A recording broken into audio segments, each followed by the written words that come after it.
जयति परम ज्योति समं समस्तैरनंत पर्यायै दर्पण तल इव सकला प्रतिफलति पदार्थ मालिका यत्र परमागमस्य बीजं निषेध जात्यन्द सिंधुर्विधानं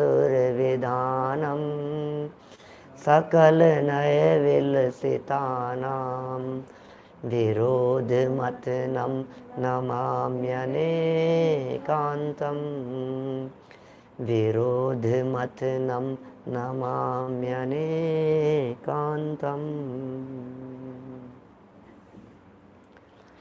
पुरुषार्थ सिद्धि उपाय नामक ये ग्रंथ है, आचार्य अमृतचंद्र स्वामी की अनुपम रचना। पिछले कुछ दिनों से हम लोग यहाँ सामायिक के संदर्भ में चर्चा कर रहे हैं।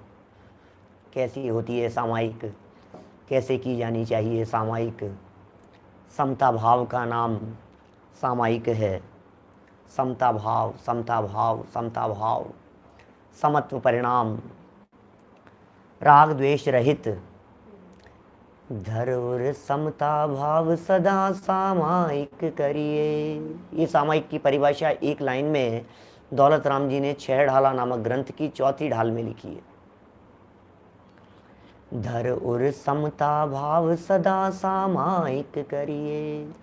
हे भव्य जीवों, सदा सामायिक करो। कैसे करें सामायिक, आप ही बतलाइए कैसे करें सामायिक। बोले धर उर समता भाव, हृदय में समता भाव धर के सामायिक करो। हृदय में समता भाव रखो, न राग का परिणाम हो न द्वेष का परिणाम हो। जहाँ वीतराग भाव होता है वहाँ सामायिक होती है। सामायिक की यहाँ चर्चा चल रही है, काफ़ी चर्चाएं की। कल सामायिक की विधि की हमने भी चर्चा की आपके बीच में।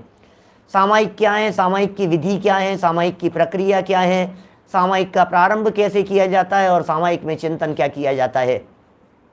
हमारे बहुत सारे साधर्मियों ने सामायिक करना प्रारंभ भी कर दिया। कुछ लोगों के तो मेरे पास में मैसेज भी आ गए हैं। क्या सामायिक सामायिक कुछ लोगों के मैसेज आ गए, हमने सामायिक करना शुरू कर दिया पंडित जी, हमने भावना भाना शुरू कर दिया। एकाग्र चित्त होकर के, उपयोग को एकाग्र करके, तन्मय होकर के, चित्त की तन्मयता पूर्वक हमने अपने परिणामों को निर्मल बनाने का प्रयत्न चालू कर दिया है। सामायिक का काल आत्मा से मिलने का काल है। सामायिक का काल वो काल है जिस काल में आत्मा अपने आप से मिलता है। आत्मा की उपलब्धि का मूल कारण जब कह दिया गया, मैं तो इस पंक्ति को पढ़ पढ़ करके ही इतना रोमांचित हूँ। आत्मा की उपलब्धि का मूल कारण सामायिक, मैं समझ नहीं पाया था आज तक हे जिनेंद्र देव, आत्मा की उपलब्धि कैसे होगी, कैसे होगी आत्मा की उपलब्धि, कैसे आत्मा को उपलब्ध करूंगा, कैसे सम्यक दर्शन की प्राप्ति होगी, कब होगी मुझे सम्यक दर्शन की प्राप्ति, क्या विधि है भगवान। पता है क्या कह दिया, आत्मा की उपलब्धि का मूल कारण सामायिक है। लो, मूल कारण। और कौन कह रहे हैं, वे कह रहे हैं जिन्होंने इस युग में, इस पंचम काल में आत्मा को परमात्मा कह करके सबसे पहले पुकारा, भगवान कह करके पुकारा। क्या कुंदकुंदाचार्य ने भी कही होगी, योगेंदु देव ने भी कही होगी, कई पुरानी परमात्मा प्रकाश में भी मिलेगी चर्चाएं। लेकिन आत्मा को भगवान कहने वाले जो शब्द हैं, ये शब्द अमृतचंद्राचार्य के शब्द हैं। हे जीव तुम भगवान हो, ये शब्द वे अमृतचंद्राचार्य जिन्होंने स्वयं आत्मा को उपलब्ध किया, वे अमृतचंद्राचार्य जिन्होंने आत्मा को जाना, आत्मा को पहचाना, क्षण क्षण में अंतर्मुख होकर के आत्मा का अनुभव करते थे। एक साधारण व्यक्ति नहीं कह रहे हैं आत्मा के संबंध में, आत्मा के संबंध में, आत्मा की उपलब्धि के संदर्भ में वो व्यक्ति कह रहे हैं जिन्होंने स्वयं ने आत्मा को उपलब्ध किया है, जिन्होंने स्वयं ने आत्मा को प्राप्त किया है। क्या कारण है सबसे बड़ा, बोले मूल कारण है सामायिक। कल हमने काफी चर्चाएं कर ली थी आपके बीच में। आज हम आपके बीच में एक नई चर्चा लेकर के आ रहे हैं। सामायिक के काल में श्रावक मुनिराज एक समान है। क्या बात कर रहे हो, श्रावक और मुनिराज एक समान हो सकते हैं क्या? क्या श्रावक और मुनिराज एक समान? दिमाग तो ठीक है आपका, कह क्या रहे हो आप पंडित जी, श्रावकों और मुनिराजों को एक समान कह रहे हो? हाँ जी, मैं नहीं कह रहा हूँ, आचार्यों के प्रमाण है मेरे पास में। मैं नहीं कह रहा हूँ, आचार्यों की पंक्तियाँ बोल रही है, पुकार पुकार करके कह रही है।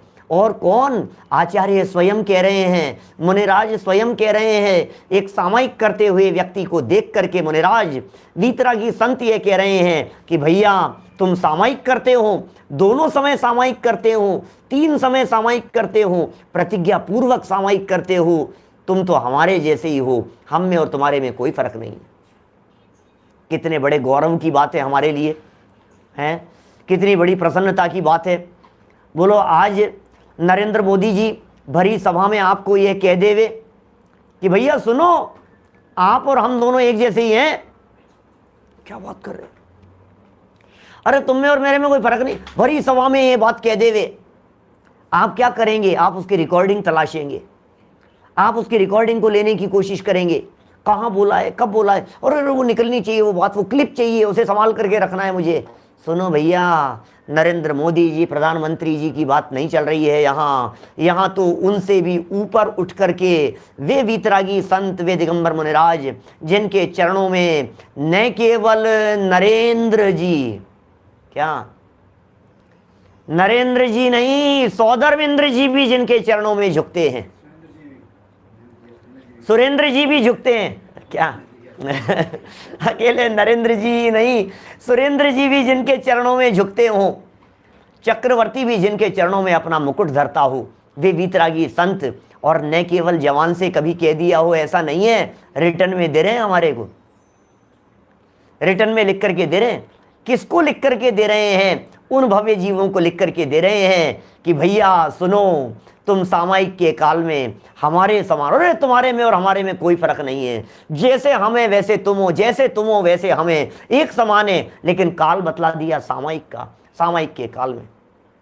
पुरुषार्थ सिद्धि उपाय का श्लोक नंबर 150 आपके सामने प्रस्तुत है, जिसमें श्रावक को सामायिक के काल में मुनिराजों के समान कहा गया। रत्नकरण श्रावकाचार्य, समंत भद्र आचार्य, महान समर्थ तार्किक आचार्य, वर्तमान युग में कलिकाल सर्वज्ञ जिन्हें कहा गया, जिन्होंने डंके की चोट पर सर्वज्ञता की सिद्धि की, रत्नकरण श्रावकाचार्य, आप्त मीमांसा जैसी जिनकी उत्कृष्ट कृतियां हैं, ऐसे समंत भद्राचार्य अपने रत्नकरण श्रावकाचार्य नामक ग्रंथ में क्या कहते हैं?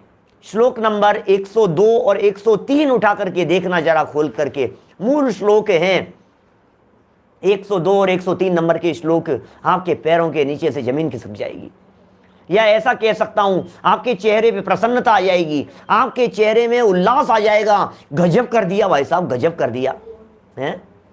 बोलो, आपको मुनिराजों के समान बनने का अवसर मिल रहा है, प्रतिदिन प्रातः काल, प्रतिदिन रात्रि में, प्रतिदिन संध्या काल के समय। क्यों भैया, ऐसा कैसे कह दिया गया है? चिंतन एक समान चिंतन है, दोनों का चिंतन एक समान होता है। सामायिक के काल में श्रावक के द्वारा किया गया चिंतन वैसा ही होता है जैसा चिंतन मुनिराज निरंतर 12 भावनाओं के माध्यम से करते रहते हैं। जिस चिंतन के माध्यम से मुनिराज प्रतिदिन अपनी दिनचर्या का निर्वाह करते हैं, वो चिंतन सामायिक के काल में श्रावक भी करता है। क्या श्रावक भी वही चिंतन कर रहा है सामायिक के काल में, वैराग्य में चिंतन कर रहा है, शांत चित्त होकर के। प्रक्रिया बतला दी, चतुर्दिक वंदना, सबसे पहले नमोकार मंत्र बोल करके चतुर्दिक वंदना की गई, चारों दिशाओं में वंदन किया गया। प्रश्न खड़ा होता है, ये दिशाओं में वंदन क्यों कर रहे हो? क्योंकि हम जम्बू द्वीप में जिस जगह पर विराजमान हैं, जिस जगह पर बैठे हुए हैं, जिस जगह पर मौजूद हैं, यहां से चारों दिशाओं में नंदीश्वर द्वीप है। बोलो, हम पूर्व की तरफ मुख करते हैं तो वहां हमारे को नंदीश्वर द्वीप के 13 जिनालयों के दर्शन भावपूर्वक हो सकते हैं। हम दक्षिण दिशा में मुख करते हैं तो वहां नंदीश्वर द्वीप के 13 जिनालयों के दर्शन हो सकते हैं भावपूर्वक। पश्चिम दिशा की तरफ मुख करते हैं तो नंदीश्वर द्वीप के 13 जिनालय दिखेंगे आगे बढ़ करके। उत्तर दिशा की तरफ मुंह करेंगे तो वहां नंदीश्वर द्वीप के 13 जिनालय मिलेंगे आगे जाकर के, बिल्कुल आपकी नाक की सीध में, नो डाउट वहीं होंगे। सोचो तो सही आप, अकृत्रिम चैत्यालय हैं चारों तरफ जहां हम मौजूद हैं। वहां से प्रतिक्रमण के काल में, सामायिक के काल में चारों तरफ अष्टांग नमस्कार किया जाता है, भावपूर्वक वंदन किया जाता है। 13 जिनालय चारों दिशाओं के अंदर मौजूद हैं।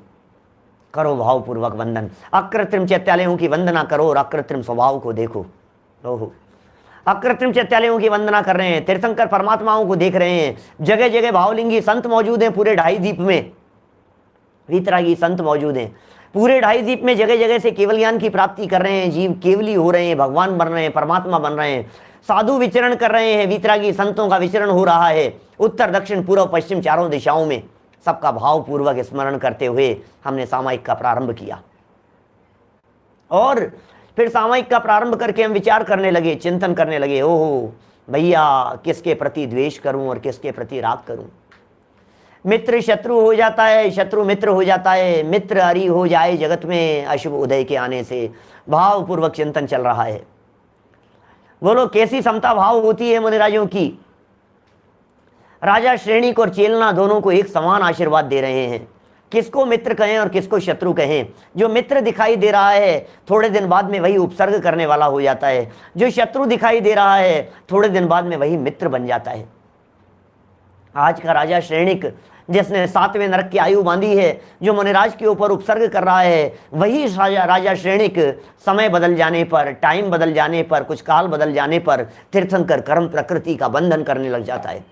वो भावी तीर्थंकर बन जाता है। हम किसे बुरा कहें और किसे भला कहें। एक जीव मारीची का जीव जो भगवान ऋषभदेव स्वामी के समूह शरण से बाहर निकल जाता है और बाहर निकल करके विरोध का भाव जिसके मन में आ जाता है, 363 मत जो चला देता है, वही मारीची का जीव जब समय बदल जाता है तो 24वां तीर्थंकर भगवान महावीर बन जाता है। किसको शत्रु जाने और किसको मित्र जाने, किसको विरोधी जाने। भाई साहब, जन्म जन्मांतरों में, अनगिनती जन्मों में, अनगिनती कल्पों में, जन्म जन्मांतरों में, भवों में, माता थी वो पत्नी हो गई, पत्नी थी वो बहन हो गई, बहन थी वो पुत्री हो गई, पुत्री थी वो पिता हो गए, पिता थे वो भाई हो गए, भाई थे वे चाचा हो गए, चाचा थे वे मामा हो गए, मामा थे वे बच्चे हो गए। क्या करें भाई साहब, जगत का स्वरूप बड़ा विचित्र है। हमने आपस में एक दूसरे के साथ में, सर्व जीवों के साथ में जो हमारे आसपास में दिखाई देते हैं, अनगिनती रिलेशन नहीं बनाए हैं। कल लाइन तो बोली थी मैंने, वो भूल कर अपना घर जाने कितनों के घर मुझको जाना पड़ा।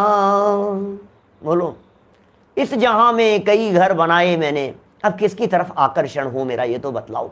चित्त का आकर्षण किसके प्रति दिखाई देवे, इसके प्रति आकर्षण है। अरे ये महल कितना अच्छा है, ये कितना सुंदर है, ये कितना आकर्षक दिखाई दे रहा है। अरे भैया, इससे भी सुंदर महल पिछले अनंत जन्मों में अनंत बार तुमने प्राप्त किया है। किसकी तरफ आकर्षण दिखाई देवे। ये पुद्गलों का आकर्षण कुछ दम नहीं है इसमें। अनेक प्रकार की रिद्धियों से संपन्न हुआ मैं पिछले अनंत कालों में। अब क्या दिखाई देता है, ये महल दिखाई दे रहे हैं, ये रत्न दिखाई दे रहे हैं, ये जेवर दिखाई दे रहे हैं, ये सोना चांदी आभूषण दिखाई दे रहे हैं, ये सुंदर वस्त्र दिखाई दे रहे हैं। किसके प्रति आकर्षण, किसके प्रति राग करूं। सब छोड़ देने वाला है, सब छूट जाने वाला है। विचार कर रहा है सामायिक के काल में ये जीव, चिंतन कर रहा है ये सब। बहुमूल्य जगत का वैभव यह है, क्या हमको सुखी बना सकता। अरे पूर्णता पाने में क्या इसकी है आवश्यकता। बोलो, मैं स्वयं पूर्ण हूं अपने में, प्रभु है अनर्घ मेरी माया। हे प्रभु, क्या जरूरत है, मुझे बतलाओ तो सही, क्या जरूरत है इस वैभव की। वैभव की जरूरत है कि वैभव छोड़ दिया जाता है। जो वैभव छूट जाएगा, अरे जीवन पूरा होते ही जो वैभव छूट जाता है, मैं जीवन रहते हुए इस वैभव के प्रति, इस धन के प्रति, इस संपत्ति के प्रति क्या जरूरत है, मैं क्यों आकर्षित होता हूं इसके प्रति। धन के प्रति का सारा आकर्षण निकल जाता है, द्वेष बुद्धि निकल जाती है, शत्रुता निकल जाती है। किसी वस्तु, किसी पदार्थ को बुरा मानने की जो वृत्ति है, ये सामायिक के काल में निकल जाती है। अरे अरे, मैं किसे बुरा कह रहा हूं, मैं किसे शत्रु मान रहा हूं, मैं किसे दुश्मन समझ रहा हूं। मुझे फूल अच्छे लगते हैं, मुझे कांटे अच्छे नहीं लग रहे हैं, मुझे चंदन के वृक्ष अच्छे लग रहे हैं, मुझे सर्प अच्छे नहीं लगते हैं। लेकिन भाई, ये सर्प कभी चंदन का वृक्ष बन जाता है और चंदन का वृक्ष मर करके, वो वनस्पति का एक जीव मर करके कभी भव धारण करता हुआ कभी सर्प बन जाता है। किसके प्रति प्रीति करूं मैं। मैंने बहुत प्रीति की, ये मेरा प्रीति का परिणाम, ये मेरा शत्रुता का परिणाम, ये मेरा नाराजगी का परिणाम, ये मेरा सच्चा शत्रु है, ये मेरा मूल शत्रु है, मेरी मिथ्या मान्यता ये मेरा दुश्मन है। भैया सबसे बड़ी भूल तो यह हुई कि मैंने जगत के जीवों को पर्याय दृष्टि से देखा। सबसे बड़ी भूल तो यह हुई कि मैं उन्हें मनुष्य देखता हूँ। सबसे बड़ी भूल तो यह हुई कि मैं पत्नी को पत्नी देखता हूँ, मुझे वो आत्मा नजर नहीं आती है। भैया यदि वो आत्मा नजर आने लग जाए तो विरोध का भाव नहीं होगा। बच्चे यदि हमारे को बच्चे नहीं दिख करके आत्मा दिखने लग जावे तो विरोध का भाव नहीं आएगा, ये भाव नहीं आएगा, ये नालायक, ये इतना सा टीचर है छोटा सा, मेरे ऊपर पलट करके सामने जवाब देता है, ये समझता क्या है, मेरे सामने है क्या ये। सुनो सुनो सुनो, जैसा अनादि अनंत आत्मा इस देह देवालय में विराजमान है, वैसा ही अनादि अनंत आत्मा इस छोटे से टीचरे से दिखाई देने वाले 2 साल के बच्चे में जो पलट करके जवाब दे रहा है, उसमें भी वही आत्मा मौजूद है, उसमें भी वही अनंत शक्तियां मौजूद है, उसमें भी वही अनंत गुण मौजूद हैं। वो मुझसे पहले परमात्मा बन सकता है, वो मुझसे पहले भगवान बन सकता है। पिता नरक में चले जाए और पुत्र मोक्ष में चले जाएं, ऐसे अनेक उदाहरण है हमारे पास में, शास्त्रों में। विचार करता है ज्ञानी व्यक्ति, समझदार व्यक्ति सामयिक के काल में। मित्रता और शत्रुता निकल जावे, शत्रुता और मित्रता का भाव खोटा भाव है भैया। पर्याय दृष्टि से देखना मात्र खोटा है, मत देखो पर्याय दृष्टि से, स्वभाव से देखो, औदैहिक भाव से मत देखो, पारिणामिक भाव से देखो। औदैहिक भाव से देखोगे तो राग का भाव खड़ा होगा या द्वेष का भाव खड़ा होगा, बोलो। लेकिन यदि पारिणामिक भाव से देखोगे तो न राग का भाव आएगा और न द्वेष का भाव आएगा। सामयिक के काल की बात कर रहा हूं मैं, तो सामयिक के काल में विचार और चिंतन की बात कर रहा हूं। मैं ये नहीं कह रहा हूं आप अपनी पूरी घर गृहस्थी को चौपट कर दो। मैं ये नहीं कह रहा हूं कि आप डेली रूटीन में भी सुबह से लेकर के शाम तक बच्चे को कहो ही नहीं कुछ भी, पढ़ने के लिए ही नहीं बोलो, अरे भाई ये तो भगवान है, ये तो भगवान है। कहीं ऐसा तो नहीं हो आप अपने बच्चे को हाथ जोड़ने लगो, अरे भाई तू तो भगवान है। अरे नहीं भाई, ऐसा नहीं होता है। सामयिक के काल में चलने वाला चिंतन है ये, लेकिन ये चिंतन, ये समता भाव का चिंतन, ये उत्कृष्ट जाति का चिंतन है। ये चिंतन हमारे को मुनिराजों जैसा बना देता है। अरे आपका चिंतन महापुरुषों जैसा नहीं हो सकता है, पंच परमेष्ठियों जैसा चिंतन है। आप जानते हैं पंच परमेष्ठि माने इस पूरे विश्व में टॉप 5 में जिनका नंबर आता है। सोचा कभी आपने? कही है शायद मैंने पहले भी कई बार बात। टॉप 5 में पूरे विश्व में, पूरे विश्व की बात कर रहे हैं, हिंदुस्तान में टॉप 5 में नहीं, आपकी उपलब्ध दुनिया में टॉप 5 में नहीं, भारत क्षेत्र में टॉप 5 के अंदर नहीं। समझ में आ रही है बात? 5 भारत में, 5 ऐरावत में, 5 विदेश क्षेत्र में, हेमवत क्षेत्र, हरि क्षेत्र, रम्य क्षेत्र, हिरण्यवत क्षेत्र, भोग भूमि, जम्बू द्वीप, ढाई द्वीप, दातकी खंड, सब मिलाकर के। और इतना ही नहीं, नीचे नरक, मध्य लोक, ऊर्ध्व लोक, सब लोकों में मिलाकर के पूरे जगत में 343 घनराजू के अंदर टॉप 5 में आने वाले व्यक्तित्व कौन है? ये मुनिराज। और ये कह रहे हैं भैया सुन तो सही, तू भी भगवान बन सकता है, तू भी हमारे जैसा है। ये बात कितनी गजब की दिखाई देती है। सोच सोच करके मुझे तो ऐसा लगता है अब किसके प्रति राग करूं और किसके प्रति दे। नहीं नहीं पंडित जी क्या बताएं आपको, वर्तमान में तो ये पंचम काल चल रहा है ना। सच में यदि ये पंचम काल नहीं होता ना तो मैं यहां से सीधा मोक्ष चला जाता। अच्छा गजब की बात कर रहे हो आप, बात तो सही। पंचम काल नहीं होता तो आप मोक्ष चले जाते, बात तो बहुत अच्छी है भाई साहब आपकी, बहुत अच्छी, बहुत अच्छा, गुड गुड गुड। अच्छा पंचम काल के अंदर क्या हो सकता है? नहीं मोक्ष तो नहीं हो सकता, लेकिन क्या हो सकता है ये तो बतलाओ। इस पंचम काल में, पंचम काल में भावलिंगी संत हो सकता है, पंचम काल में 7वें गुणस्थान तक जा सकता है। आप क्या कर रहे हो? 7वें तक तो चले जाओगे ना पंचम? नहीं क्या करेंगे 7वें तक जाकर के, जब मोक्ष तो होता नहीं है। बहाने बना रहे हो। गुणस्थान तो बादशाही में बैठे हुए हो, गुणस्थान तो पहले से चौथा नहीं हो पा रहा है, चौथे से 5वां होने की सामर्थ्य नहीं दिख रही है, छठे 7वें तक के तो लक्षण नहीं दिखाई दे रहे हैं, और बातें कर रहे हैं चल रहा है पंचम काल। क्या करेंगे साहब, मोक्ष तो होता नहीं है, बहाने बनाते हैं। भैया ये काल की तरफ से दृष्टि हटा दो। ये काल आपको आत्म तत्व की उपलब्धि में बाधक नहीं है, नहीं है, नहीं है। इस पंचम काल में भी आत्म तत्व की उपलब्धि हो सकती है। इस आत्म तत्व में उपलब्धि की प्रेरणा और भावना और चर्चा पंचम काल के मुनिराज कर रहे हैं, पंचम काल के मुनिराज। अमृत चंद्राचार्य चौथे काल के मुनिराज नहीं है, ये अमृत चंद्राचार्य पंचम काल के मुनिराज हैं। पंचम काल के मुनिराज पंचम काल के श्रावकों को पंचम गुणस्थान धारण करके सामायिक करने की प्रेरणा दे रहे हैं, और ये कह रहे हैं पंचम गुणस्थान के काल में सामायिक करता हुआ श्रावक छठे सातवें गुणस्थानवर्ती मुनिराजों के समान है। समझ में आ रही है बात? बोलो, मुनिराजों के समान है वो, भावलिंगी संतों के समान है वो श्रावक भी। यार क्या बात है भाई साहब, है पंचम काल के मुनि। लोग बहाना बनाते हैं पंचम का, अरे भाई साहब सुनो, ये काल की तरफ दृष्टि, पराश्रय की दृष्टि है। सामायिक करता हुआ जीव न पंचम काल को बुरा समझता है न चौथे काल को अच्छा समझता है।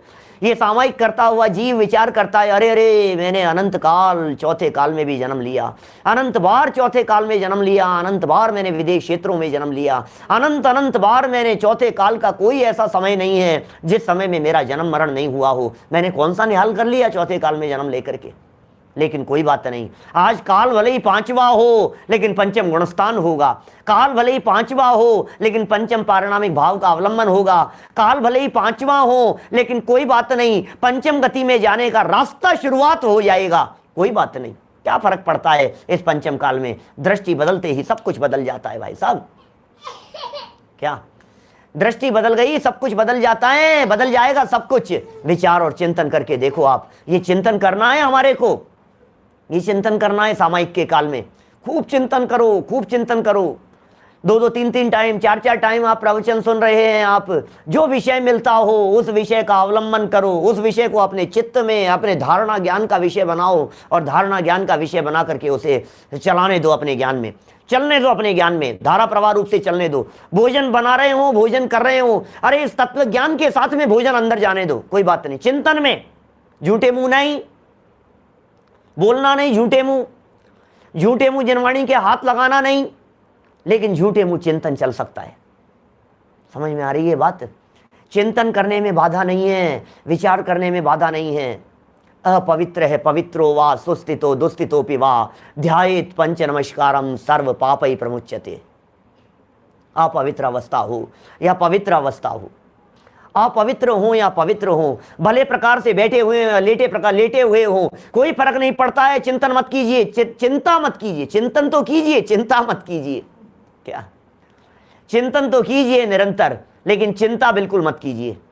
काम होगा भाई साहब, काम होगा, कैसे नहीं होगा। नेगेटिव सोच मत लाइए। पंचम काल बाधक नहीं है। क्षेत्र का भी कोई फर्क नहीं पड़ता है। अरे साहब भरत क्षेत्र में आ गया, काश मैं विदेश क्षेत्र में चला जाता है भगवान, काश मेरा विदेश क्षेत्र में जाकर के जन्म हो जाता। क्या सोच रहा है? विदेश क्षेत्र में जाकर के जन्म हो जाता है? विदेश क्षेत्र के प्रदेश पर जन्म लिया है अनंत बार भैया, प्रदेश पर अनंत बार जन्म लिया है विदेश क्षेत्र में। एक प्रदेश भी ऐसा नहीं है विदेश क्षेत्र का। ये क्षेत्र परावर्तन की चर्चा, बोलो, विदेश क्षेत्र के प्रति आकर्षण को खत्म कर देती है। ये कॉलोनी अच्छी है यार, ये क्या जगह है यार, ये जगह तो यार बहुत गजब की है यार, एक फ्लैट अपना इस जगह पर होना चाहिए। किसकी तरफ का आकर्षण करूं मैं? सामायिक के काल में विचार कर रहा है व्यक्ति, क्षेत्रों के बारे में विचार कर रहा है। मुनिराज विचार करते हैं इस तरह का, मुनिराज विचार करते हैं। जब कभी विचार और विकल्प में देवगति और स्वर्ग आ जाता है तो तुरंत ये बात खड़ी हो जाती है, भैया देवगति में सुख थोड़ी ने है। तहते चैत आवर्तन धरे मुनिव्रत धार अनंत बार ग्रेवे को उपजायो, पे निज आत्मज्ञान बिना आत्मज्ञान नहीं हुआ, सुख की प्राप्ति नहीं हुई। ये विचार चल रहा है सामायिक के काल में, वैराग्य का चिंतन चल रहा है। पर के प्रति राग द्वेष और आकर्षण किस प्रकार से टूट जाए, ये चिंतन, ये चर्चा उपयोग में निरंतर घूमती है। बोलो कैसे टूटेगा, कैसे टूटेगा पर के प्रति आकर्षण, ये बतलाओ। आत्मज्ञान के बिना लेश मात्र भी सुख नहीं होता। अब तो अवसर आ गया है, ये सामायिक का काल आ गया है। ओहो बस उपयोग अंतर्मुख हो रहा है, पर की तरफ से आकर्षण टूट गया है। अब अंदर में जा रहा हूं मैं, अंदर में जाता हुआ, अंदर में समाता हुआ जीव एक जैसा है। कहाँ है फर्क बतलाओ? मुनिराजों जैसा कह दिया है। देखो 167 नंबर का पेज है, 167 नंबर पेज, गुजराती में शायद 118 नंबर पेज है, हिंदी नई पुस्तकों में 167 नंबर पेज है। सामायिक करते समय सामायिक काल में श्रावक भी मुनि के समान ही हो जाता है। यार गजब हो गया। मैं तो मतलब सच में ऐसा लगता है अमृत चंद्राचार्य क्या कह रहे हो आप, समंत भद्राचार्य क्या कह दिया है आपने। इन श्रावकाचार ग्रंथों में इन वीतरागी संतों ने क्या बातें कह दी है। धन्य हो गए हम तो, धन्य हो गए। बोलो कोई व्यक्ति हमारी इससे ज्यादा प्रशंसा और क्या कर सकता है। एक महान व्यक्ति है, पुरानी पुस्तकों में 120 नंबर पेज है भैया, देख लेना। सुनो, एक महान व्यक्ति, बड़ा व्यक्ति, और मतलब उनका तो बड़प्पन है ही, लेकिन हमारे लिए भी कितने गौरव की बात लगती है ना। ये बात सुनकर के हमारे को कितने गौरव की अनुभूति होती है? गजब है भाई साहब। सोच सोच के देखो आप 167 नंबर पेज, पुरानी पुस्तकों के अंदर 122 है, मैंने शायद 118 बोल दिया था अभी, 122 नंबर पेज है पुरानी पुस्तकों में। देखिए श्लोक पढ़ता हूं। सामायिकाश्रितानां समस्त सावध्य योग परिहारात् भवति महाव्रतमेशा मुदयेपि चरित्र मोहस्य। अन्वयार्थ क्या कह रहे हैं? एशाम सामायिक आश्रितानाम, यह सामायिक दशा को प्राप्त श्रावकों को, क्या कह रहे हैं? सामायिक दशा को जो प्राप्त हो गए हैं ऐसे श्रावकों को चरित्र मोहस्य, चारित्र मोह का, चरित्र मोहस्य, चारित्र मोह का उदये अपि, उदय होने पर भी सामायिक कर रहा है श्रावक। अभी कौन से गुणस्थान वाला है? 5वें वाला मान लो। सामायिक जिस श्रावक की चर्चा कर रहे हैं ना, श्रावक का मैक्सिमम लेवल हो गया पंचम गुणस्थान। वो पंचम गुणस्थानवर्ती श्रावक किसका उदय चल रहा है? चारित्र मोह का। आप जानते हैं चारित्र मोह कर्म की प्रकृतियां हैं अनंतानुबंधी, अप्रत्याख्यानावरण, प्रत्याख्यानावरण, संज्वलन, ये चारित्र मोह की प्रकृतियां हैं। इन प्रकृतियों में से अनंतानुबंधी तो चले गई, अप्रत्याख्यानावरण भी चले गई, दो कषाय चौकड़ी चले गई, अनंतानुबंधी और अप्रत्याख्यानावरण 5वें गुणस्थान में है। अभी प्रत्याख्यानावरण बाकी है और प्रत्याख्यानावरण का उदय बाकी है। और वो प्रत्याख्यानावरण जो का जो उदय था ना, वो उदय क्या काम कर रहा है? वो प्रत्याख्यानावरण का उदय वो जो है संयम अंगीकार नहीं करने दे रहा। बोलो, तो संयम तो अंगीकार नहीं कर पा रहा है, चारित्र मोहनी कर्म का उदय चल रहा है। कोई बात नहीं, देखिए आप क्या कह रहे हैं। ऐसा होने पर भी समस्त सावध्य योग परिहारात, समस्त पाप के योग का त्याग होने से महाव्रतम भवती, महाव्रत होता है। इस श्रावक को भी महाव्रत हो रहा है।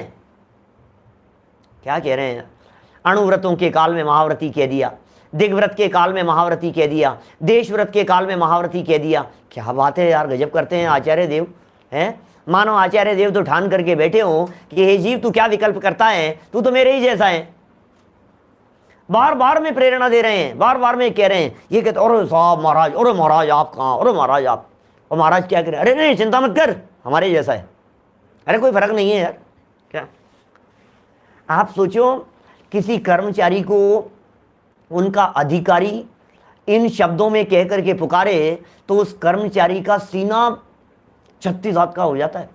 बोलो, ऐसे ऐसे चौड़ा हो जाता है उसका सीना। और यार धन्य है भाई साहब, ये क्या बात कर रहे हैं यार। कहाँ मिलेंगे यार ऐसे ऐसे ऐसे सेठ, कहाँ मिलेंगे ऐसे व्यक्ति, कहाँ मिलेंगे? बोलो, ऐसे हमारे अधिकारी कहाँ मिलेंगे, ऐसे मालिक कहाँ मिलेंगे? उस नौकर का चिंतन सोचो आप, 1000 जगह जाकर के कहेगा मेरे मालिक जैसा मालिक दूसरा नहीं है। बोलो, हमारे मन, अब हम ये जो श्रावक हैं, ये श्रावक कहेंगे हमारे गुरुओं जैसे गुरु दूसरे दुनिया में कोई नहीं हो सकते हैं। अब देखो आप, मैं उदाहरण भले ही आपको ऐसा लगे, वो सोचो आप, वो व्यक्ति अपने मालिक के बारे में क्या कह रहा है। मैं अपनी तुलना गरीब से कर रहा हूं, मैं अपनी तुलना कर्मचारियों से कर रहा हूं, मैं अपने आप की तुलना नौकरों से कर रहा हूं। क्या वो नौकर जिसे उसके मालिक ने ये कह करके पुकारा, अरे अरे नीचे नहीं ऊपर बैठ, हमारे बगल में बैठ, क्या बात कर रहे हैं? अरे नहीं सेठ साहब आप कहां? अरे नहीं नहीं नहीं तू तो हमारे ही जैसा है। अरे यार क्या बात कर रहे हो आप? 1000 जगह जाकर के कहेगा, वो 1000 जगह जाकर के बोलेगा मेरे मेरे मालिक जैसा मालिक दुनिया में कोई नहीं है। सुनो, मैं उसकी फीलिंग को लक्ष्य में रख करके अपनी बात कह रहा हूं। मैं ये बात कहता हूं, मेरे गुरुओं जैसा गुरु 3 लोक में कहीं नहीं है।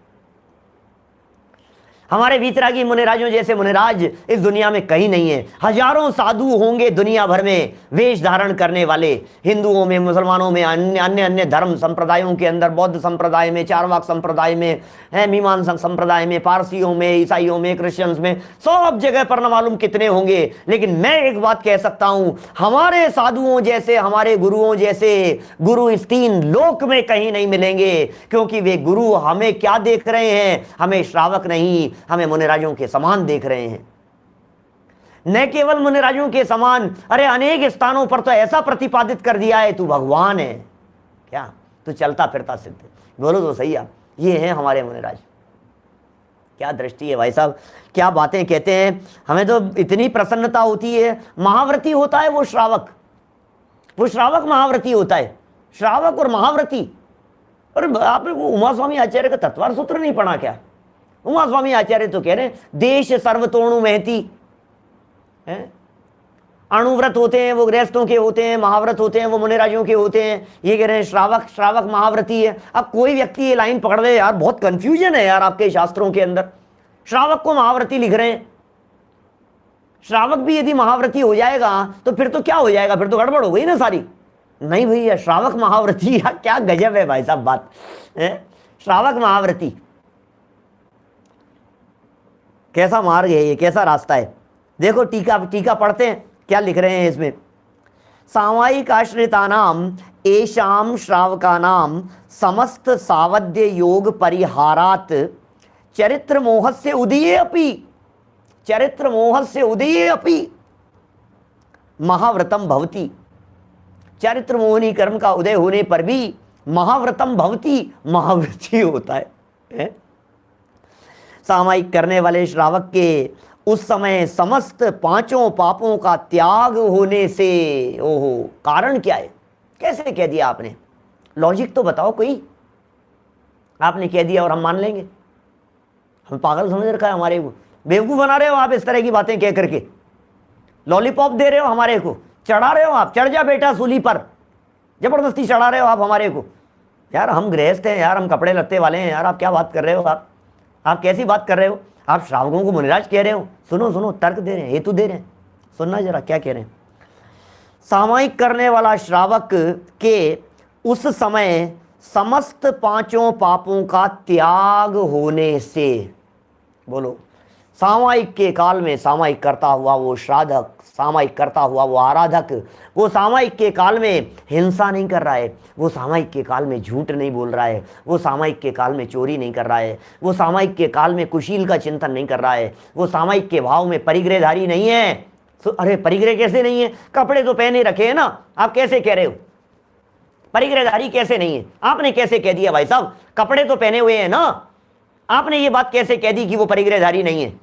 कपड़े पहने हुए साफ साफ दिखाई दे रहे हैं। अरे इस बात का भी जवाब दिया, पता है क्या जवाब दिया? इस बात का जवाब दिया, नीचे भावार्थ के अंदर भी लिखा है, रत्नकरण श्रावकाचार्य में भी लिखा है। ऐसा जवाब दिया उपसर्ग के काल में। ओहो, कोई वीतरागी मुनिराज बैठे हुए हों और उनके ऊपर कोई उपसर्ग करता हुआ उनके ऊपर कपड़े डाल देवे,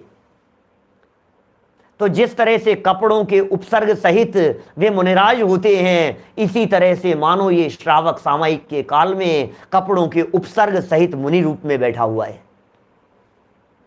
कपड़ों का उपसर्ग है, कपड़ों का परिचय है, और उपसर्ग और परिचय को शांत भाव से सहरा है ना। मुनिराज क्या करते हैं? मुनिराज भी तो ऐसे ही होते हैं। मुनिराज क्या करते हैं बतलाइए? मुनिराज जब सामायिक में बैठते हैं, या मुनिराज अपने जीवन में अपने ऊपर किसी भी प्रकार का उपसर्ग आ जावे तो उसे शांत भाव से, साम्य भाव से सहन करते हैं ना? बिल्कुल सहन करते हैं। अच्छा, मुनिराज के ऊपर किसी भी प्रकार के परिचय आवे, परिचय तो लाइफ स्टाइल है उनकी, शुद्ध पिपासा शीतोष्ण दंश मशक नाग्नरति स्त्रीचर्या निषेध्य शय्या क्रोश वध्य आश्ना लाभ रोग तृण स्पर्श मल सत्कार पुरस्कार प्रज्ञा ज्ञान दर्शनानी, 22 प्रकार के परिचय हैं उनकी। डे टू डे लाइफ के अंदर, रूटीन लाइफ के अंदर चलेंगे ये सब परिचय तो मुनिराज के जीवन में चलते हैं। कभी सर्दी लग रही है, कभी गर्मी लग रही है, कभी शीत लहर चल रही है, नंगे पांव चल रहे हैं, कभी मच्छर आ गए हैं, कभी चींटियां चढ़ रही है, ये तो रूटीन है ना उनका। तो दिगंबर रहेंगे तो ऐसी परिस्थिति बनती है ना। विचलित थोड़ी ना होते हैं परीक्षाओं से कि नहीं मुनिराज नहीं होते, परीक्षाओं से मुनिराज विचलित नहीं होते। चलो अब बात करो श्रावक की। अरे यार श्रावक तो होगा, नहीं सुनो, होगा लेकिन सामयिक के काल में नहीं होगा। श्रावक चींटियों से बचेगा, श्रावक मच्छरों से बचने का प्रयास करेगा। श्रावक के ऊपर यदि मच्छर वच्छर आकर के बैठेंगे तो हटाएगा, बचेगा उनसे, बिल्कुल बचेगा, बचने का प्रयत्न भी करेगा। लेकिन जब सामयिक के काल में बैठेगा क्या, तो शरीर से विचलित नहीं होगा। ठंडी हवा अचानक चलने लग गई तो वो सामयिक से विचलित नहीं होगा, प्रतिज्ञा लेकर के बैठा है। पैर के ऊपर यदि चींटियां चढ़ने लग गई तो वो देह से भिन्न आत्म तत्व का विचार और चिंतन करेगा। मानो सामयिक करता हुआ वो श्रावक उपसर्ग और परिचयों को जीतने वाला मुनिराजों के समान हो गया हो। है श्रावक बैठा है, अभी कषाय सहित है, चारित्र मोहिनी का उदय चल रहा है, लेकिन एक पार्ट में कंपैरिजन कर रहे हैं। देखो भाई, जो कंपैरिजन जितनी मात्रा में किया जा रहा है उतनी मात्रा में ही समझना। सच्ची वस्तु स्थिति तो यही है कि श्रावक तो श्रावक ही है और मुनिराज तो मुनिराज है। मुनिराज पंच परमेष्ठियों में शामिल हैं और ये श्रावक तो पापी है, ये श्रावक तो अभी संसारी है, ये श्रावक तो अभी विषय कषायों में लिप्त है, रचा पचा है। ये श्रावक तो अभी खाता पीता है, नहाता धोता है, कपड़े धोता है, पहनता है, व्यापार करता है, बिजनेस करता है। तो श्रावक ही है, पापी है श्रावक तो। और मुनिराज तो महान है, बात तो बहुत बराबर है, लेकिन फिर भी यहां प्रकरण सामयिक का चल रहा है।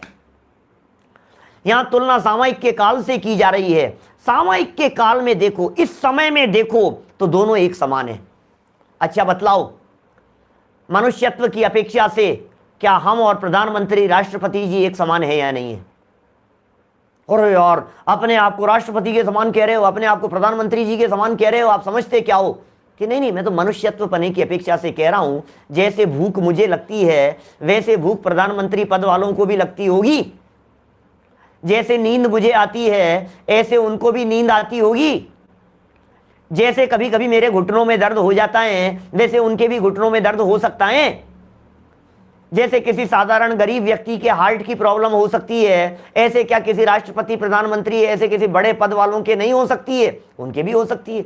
मनुष्य देह की अपेक्षा से, मनुष्य देह की प्रॉब्लम जैसी परिस्थितियां तो उनके और हमारे दोनों के एक जैसी है। दाढ़ में दर्द हो रहा है, और क्या बात कर रहे हो साहब, इतने बड़ी पोस्ट पर और तुम्हारे भी दाढ़ में दर्द हो रहा है? क्यों नहीं हो सकता भैया, इंसान तो मैं भी हूं, तो किसी अपेक्षा से समान हो सकते हैं। ऐसे ही कह रहे हैं, एक पर्टिकुलर टाइम फ्रेम में, इतने से टाइम फ्रेम की बात कर रहे हैं हम।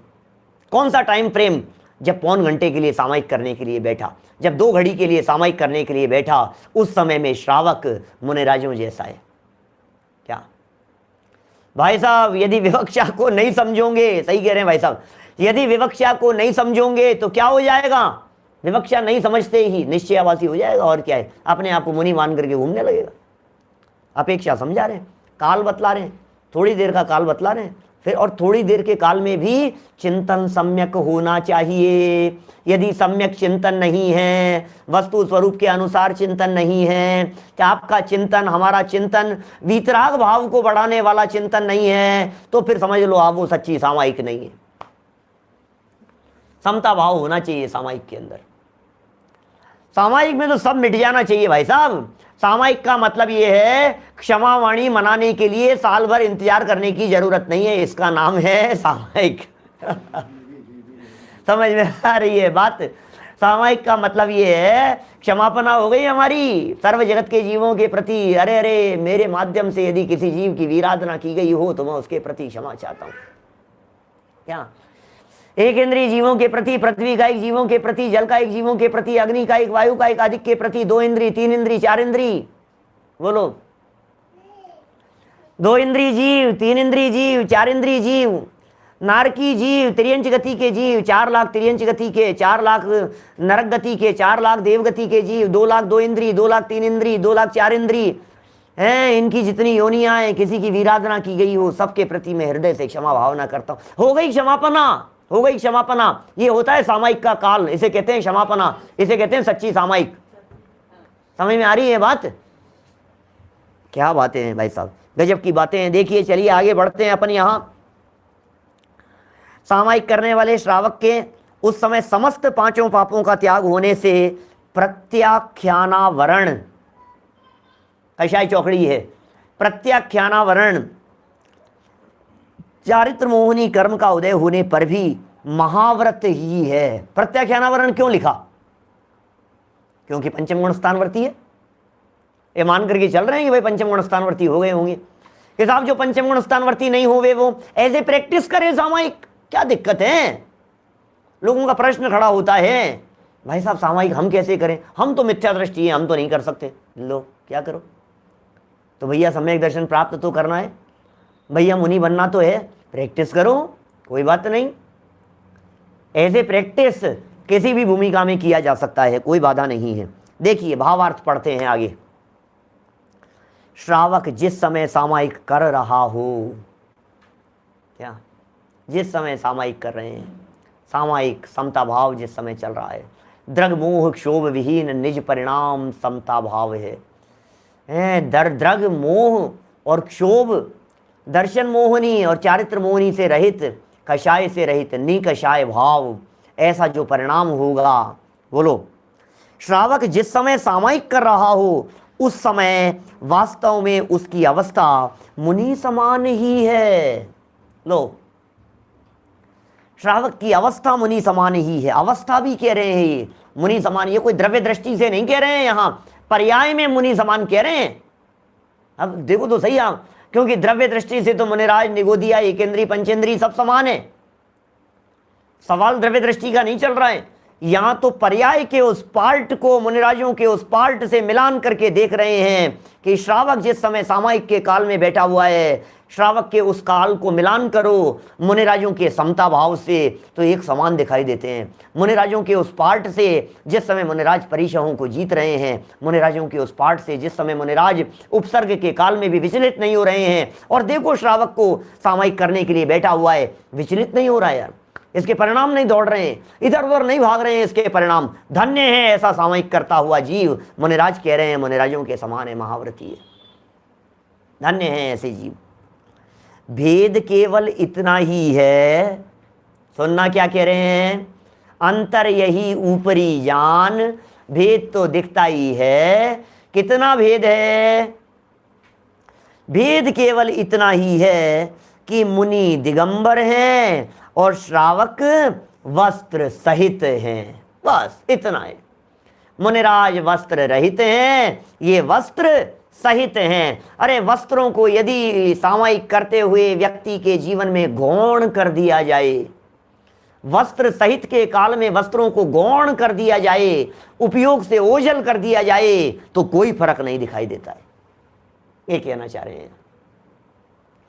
मुनि महाराज ने प्रत्याख्यानावरण कषायों का त्याग कर दिया है, मुनिराज के प्रत्याख्यानावरण का त्याग हो गया है, और श्रावक ने अभी तक प्रत्याख्यानावरण कषाय का त्याग नहीं किया है। बस इतना सा फर्क है। मुनिराज के अप्रत्याख्यानावरण प्रत्याख्यानावरण चले गई हैं, और श्रावक के अभी प्रत्याख्यानावरण नहीं गई है, सिर्फ अप्रत्याख्यानावरण तक गई है। इतना फर्क है, सो फर्क भी जानना चाहिए। इस श्लोक को देखकर और विगत दिनों में चलती हुई इस सामायिक की चर्चा को देखकर, आज समापन है ना सामायिक की चर्चा का, कल तो प्रोषदोपवास की तरफ बढ़ेंगे हम। आज सामायिक की चर्चा का हम समापन करते हुए ये बात कह रहे हैं, भैया इससे ज्यादा महिमावाचक और कोई बात नहीं हो सकती है, इससे ज्यादा प्रेरणादायक कोई बात नहीं हो सकती है, इससे ज्यादा बड़ी बात आपको सामायिक करने की प्रेरणा देते हुए मुनिराज दे रहे हैं, कोई दूसरा नहीं दे सकता है, दूसरी बात नहीं हो सकती है प्रेरणा देने वाली। इन बातों को जाने हम, इन बातों को समझे हम, सच्चे सामायिक के स्वरूप को हमने जाना है, इसलिए सामायिक करें, हम भावना पूर्वक करें, निर्विकल्प होने के लिए करें, विकल्पात्मक दशा में चिंतन करते हुए निर्विकल्प होने के लिए करें। संसार, शरीर और भोगों से विरक्ति के लिए सामायिक करें, विरक्ति का चिंतन करें, वैराग्य का चिंतन करें, ध्यान करें, भावना भावें, अपने द्वारा किए गए दोषों का प्रायश्चित्त करें, प्रतिक्रमण करें, आलोचना करें और भविष्य में न करने की भावना भावें, उसका प्रत्याख्यान करें। प्रतिक्रमण, प्रत्याख्यान और आलोचना सभी कुछ करते रहें, भावनात्मक लेवल पर करते रहें, निरंतर करें, प्रतिदिन करें, डे टू डे लाइफ में करें, जितना संभव हो सके उतना करें। अरे दुकान पर बैठे बैठे भी जिस समय ग्राहक नहीं आ रहा हो उस समय पर बैठ करके सामायिक करने लगो, विचार करने लगो, कोई बात नहीं। 5 मिनट के लिए, 3 मिनट के लिए, 2 मिनट के लिए मौन हो गए, 2 मिनट के लिए शांत चित्त से बैठ जाओ आंखें बंद करके और बस विचार करो। ट्रेन में सफर करते करते भी चालू हो जाइए, आप अपने चिंतन की धारा को कंटिन्यू कीजिए। बोलो, बस में बैठे बैठे, फ्लाइट में सफर करते करते, घर में बैठे बैठे विचार और चिंतन की धारा बराबर चलती रहनी चाहिए, बराबर चलती रहनी चाहिए। ये खुराक है आत्मा की। भाई साहब सुनिए, यदि शरीर चलाने के लिए भोजन खुराक है तो आत्मा की खुराक है आत्मा का चिंतन, आत्मा की खुराक है वस्तु स्वरूप का चिंतन। ये ज्ञानियों की खुराक है। ज्ञानी जी विचार और चिंतन करते रहते हैं, लेकिन वस्तु स्वरूप के अनुसार होना चाहिए, वो चिंतन होना चाहिए। बेस बतला दिया है, चिंतन सिर्फ हमारे हृदय में वही होना चाहिए जो चिंतन राग द्वेष बढ़ाने वाला नहीं हो, राग द्वेष घटाने वाला हो। चिंतन राग द्वेष घटाएगा और चिंतन जब टूट जाएगा तो राग द्वेष मिट जाएंगे। राग द्वेष घटाना चिंतन के काल में, और चिंतन जब निर्विकल्प हो जाएगा तो फिर राग द्वेष घटते घटते मिट जाएंगे। हम सबके जीवन में ऐसी सामायिक की चर्चा उतर जाए हमारे जीवन में, और न केवल रागादिक का घटना हो, रागादिक का मिटना भी शुरू हो जाए। अल्पकाल में रागादिक पूर्णतया मिट जाएं और हम सभी सिद्धालय में जाकर के विराजमान हो जावें। इसी मंगल भावना से मैं बात को यहीं विराम दे रहा हूं। आज से हम चर्चा क्रमबद्ध पर्याय की शुरू कर चुके हैं। आप में से बहुत सारे लोग लाइव रहे होंगे, निश्चित तौर पर आपने लाभ लिया होगा। अभूतपूर्व अद्भुत चर्चा चलने वाली है प्रतिदिन। ये एक्स्ट्रा क्लास है, कुछ समय तक चलेगी, मंडे टू सैटरडे चलेगी, संडे ऑफ रहेगा इस क्लास के लिए। ये क्लास 4:20 से चल रही है। आज पहली कक्षा थी, जिन्होंने नहीं सुना हो वे अवश्य उसका लाभ लेवें और लोगों को प्रेरित करें। माने ये लाइन टू लाइन पढ़ने का अवसर बहुत कम चांस ऐसे बनते हैं जब ऐसा लाइन टू लाइन पढ़ने का अवसर बनता हो। सुबह निश्चयवासी जीव की चर्चा 3:30 बजे जो चर्चा चल रही है क्षत्र चूड़ामणि की, 4:20 पर क्रमबद्ध पर्याय की चर्चा, और रात को 8 बजे आपसे पुनः मिलेंगे प्रोषदोपवास की चर्चा को लेकर के। अभिजनवाणी स्तुति। निज निधि निज में बताई, यह अनंत उपकार है, उसके लिए जिन वाणी माँ को वंदना शत बार है, वंदना शत बार है। 9 बार करना।